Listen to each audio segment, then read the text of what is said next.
Binat, Hmm?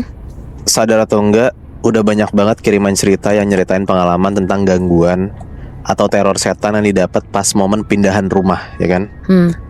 Dan cerita pengalaman ini nggak jarang juga dirasain bukan cuman sama satu orang, bahkan sampai satu keluarga besar yang pindah ke rumah baru itu.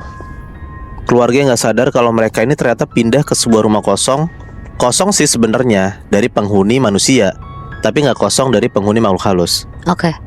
Jadi kalau ada istilah dunia nyata itu hidup berdampingan sama dunia gaib yang suka kita bahas sekarang ini, ya benar kejadian Nat di cerita gue ini.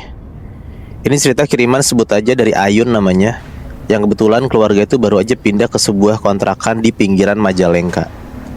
Rumah yang lumayan besar, temboknya tinggi, terus ada pekarangan juga cukup luas di rumah itu.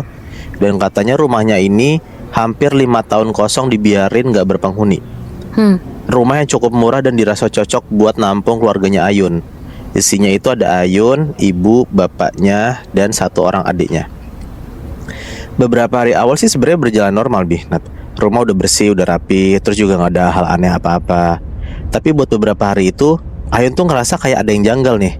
Katanya di setiap sore Ayun tuh bisa ngeliat kalau persis di seberang jalan, tepat di balik pagar kayu lapuk yang misahin rumahnya sama pekarangan tetangganya itu, selalu ada keluarga yang kayak ngeliatin atau merhatiin rumah Ayun terus-menerus.